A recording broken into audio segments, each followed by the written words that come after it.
I'm Grace Woelbing with MAVTV, and I'm here with Racers Roundtable host Tony Stewart, who, in addition to wrapping up Season 1, Part 1 of Racers Roundtable, also just wrapped up his first year running NHRA Top Fuel. So today we're going to talk a little bit about drag racing, which I know is now a really big passion of Tony's. So I'd like to start with kind of talking about year one and what some of those big lessons that you learned in your rookie year were.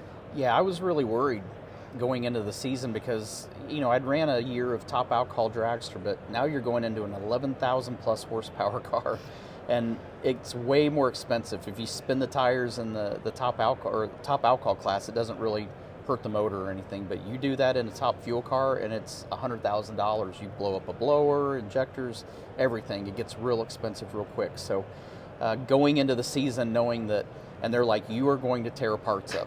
And I'm sitting there going, yes, and I'm the one that has to pay the bills on it. So I was probably most nervous about the beginning of the season and just trying to make sure that I wasn't doing things that A, was going to cost the team and the organization money, and B, wasn't going to cost the guys a lot of extra work and time to repair and get replacement parts for the stuff I was tearing up. So knock on wood, thank goodness, we didn't have any of those moments early in the season, but it was a big learning year more than anything. And the hard part is when you go to a car like that, the biggest thing that was a challenge for me was trying to get my head to process the information as fast as it was happening.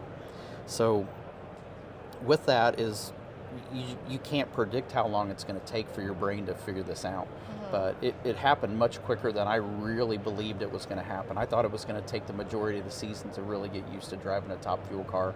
I would say a third of the way through the season, I was really comfortable, but kind of a false sense of security of everything's going well and I'm getting used to what I've done so far, but we know that there's so many things that can happen that we haven't experienced yet. And even at the end of the season now, there's still a lot of things that still haven't happened that we know are a part of drag racing that we're going to have to experience at some point. Well, that was something I was curious about because before you even started the top alcohol stuff, you were talking about how having your brain catch up to the speeds you were going was a challenge, but you were going 280 in a top alcohol and now you're at 330. And so that's a considerable jump. So what sort of differences did you notice in the speed going from top alcohol to top fuel? Is it as drastic as it seems like from an external perspective? It really is. I think the thing with the top alcohol car is it gets the majority of the work done by 600 feet. It's got the heavy pulling done and the G meter kind of starts rolling over and it's still accelerating hard, but just not as hard. The top fuel car the run is 320 feet less, and at half track for that car, it is like it's grabbing another gear. So where the alcohol car starts rolling over and it's still accelerating, now the top fuel car, you think you're going really fast, and you are, but when that clutch gets 1-to-1, now you're really going fast. So the last half of the run in the top fuel car is where you really notice that speed and notice the difference between a top alcohol dragster and a top fuel car. So you mentioned, you were worried about tearing up parts and that sort of thing, but you did have a pretty solid season, enough to be named NHRA Rookie of the Year. You also made a final round in Sonoma. I think you were racing against Antron for that one, 9th in the series standings. What were some of the smaller wins you experienced that maybe are outside of those things that made headlines at the end of the year? I think making our first final, which was actually a 4-wide event, at Vegas, and that was pretty cool to, that's where I started, was at Las Vegas, and then got my first win a year ago at Las Vegas in the spring at the 4-wide. So to sit there and make my first final at a 4-wide event at Vegas, I thought, what's the irony of this? But I think one of the things that really caught me off guard was by the time we got to the U.S. Nationals halfway through the season, we were tied with Tony Schumacher for 5th in the class for reaction time. Yeah. So I was really proud of that, but I didn't know that till we got to that event that's where we were at, and we definitely have room to improve. I mean, Antron Brown, Justin Ashley, Sean Langdon, Doug Coletta, those guys are really on their game this year, but to be set there tied with an 8-time world champion on reaction time was something that I was really proud of. And I didn't know we were in that situation, but it made me feel like that as a driver I was doing a good job. Well, he's certainly no slouch. Yeah, no kidding. And he's proved that time and time again over the years. Going back to that Rookie of the Year award, obviously a lot of champions were former Rookie of the Year. So, I mean, Brittany Force, Austin Prock are a couple pretty recent Rookie of the Years who did eventually get championships. Do you think that's a signal of anything in the future for yourself, or just kind of in general, what did it mean to you to be named Rookie of the Year? I hope it is. I hope that's an indication of what's coming. But, you know, how NHRA determines the Rookie of the Year has a lot of different factors. It's not just performance-based. So it was an honor to win that. Performance-wise, Richard Gadsden was the guy that should have got it off of performance. He did a way better job in the pro stock motorcycle class. Made final rounds, didn't win an event, but won final or made it to the finals a lot of times this year. Right. But I think it just kind of caught me off guard of how difficult, and you're not racing for Rookie of the Year in just Top Fuel. You're racing against all 4 pro classes, right. all the rookies that are running. So it was something that you know, it wasn't necessarily the goal at the beginning of the season. My goal was just to learn how to drive the car, and I wanted people to, when they watch, to sit there and not go, oh, he definitely looks like a rookie. He doesn't know what he's doing. That was my goal, is to look like I've been doing it my entire life. So I think that's what I focused on. So shifting the conversation a little bit, you worked with Leah's crew chief, Neal Strausbaugh, and he obviously led Leah to almost a championship year in 2023. I'm curious how the conversation is different with the drag racing crew chief compared to like an oval track crew chief. Well, I don't think there's as much information for me to give the crew chief. It's more the conversations are what he sees out of the run. I like going back right away and telling him what I felt.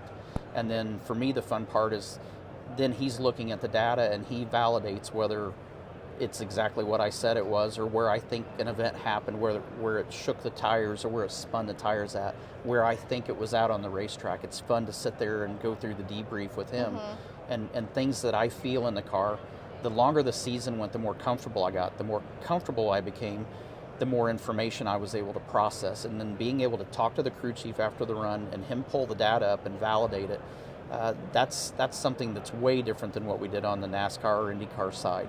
So the crew chief is way more important in drag racing than the driver is, honestly. And that's something that is drastically different than what I'm used to, where I was 70% of the equation in an IndyCar or a Cup car. Now, the crew chief's 70% of the equation, and I'm 30% of the equation. So the crew chiefs are important. It's fun to go in there and talk to them and learn what they're trying to do and how they're trying to handle and kind of corral the car, so to speak, because you're sitting there trying to control 11,000 horsepower, and how to do that. There's so many different ways to do it, but listening to the crew chiefs talk about this is what they're trying to go run, you know, maybe the track's hotter and they know they got to pull some away and slow the car down a little bit so it goes down, or we're going into a night session where the grip level's really going to go up and I'm changing this, and this, and we're going to try to run this number. And so to listen to those conversations, that's quite a bit different than what I was used to on the NASCAR or IndyCar side. And so now with all these lessons you've learned, experiences you've had, you just confirmed that you're going back for another year of Top Fuel. How is your outlook maybe different for 2025 versus how you came into this year, your first year? I think probably the biggest thing is I feel a lot more relaxed. That's good. This time last year, I was really nervous. I mean, we literally were at the PRI Show and announcing that Leah was stepping out to want to start a family. And I'm like, I've got a lot of catching up to do. So that was nerve-wracking. I think this year it's going to be much easier to start the season. The nerves aren't going to be quite as high. I feel good in the car. I feel like we're really starting to get in tune with what's going on. And obviously there's always room for improvement. So, but at least we're not starting from square one. So we have the whole season of notes and the whole season of experiences as a driver to sit there and start the year down in Gainesville and Bradenton. And I think that's going to make for a lot less stressful start to the season and much more enjoyable start. I'm sure. Well, you had quite the ending to the season because your son was born on race day of World Finals in Pomona. So what was that like? And also just how is life as a new dad right now? It was very chaotic because I literally was doing a meet and greet in our hospitality tent at the track. And Kelly Antonelli, who's our team manager, comes up and puts her hand on my shoulder and says, Leah is on her way to Phoenix to the hospital, which is not the hospital that we were planning on going to. And says that she's on her way, everything's fine. And I'm sitting there in panic mode, like, I don't know what in 30 minutes, I'm supposed to be getting dressed to go make a qualifying run. So I'm like, I don't know, am I supposed to leave? Am I supposed to stay? So we got done with that, went to the trailer. I'm getting dressed to make the run, and called Leah, and she's like, everything's fine, you're fine, go make the run. And I said, well, I'll call you when it's over, and you let me know what we're doing and how things are going. So it was chaotic. We finished that run, come back, call her, everything's still good. She says, hey, stay for your last run. So that was the plan. As soon as that was over, left the racetrack, fly to Phoenix.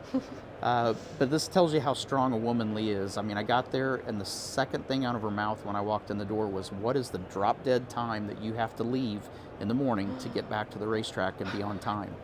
And I'm like, you're getting ready for the most life-changing experience of your entire life, and you're more worried about what time do I need to leave by. So it tells you how strong she was, but to go through the night and go through the experience of childbirth and how great a job she did. He showed up at 4:43 in the morning, and so I immediately start texting family, immediate family, my mother and father and my sister, her mom, her sister, her grandmother. And then kind of a panic moment happened for me when I was getting ready to leave the hospital to go to the track. I'm like, this is going to come out during the day. Yeah.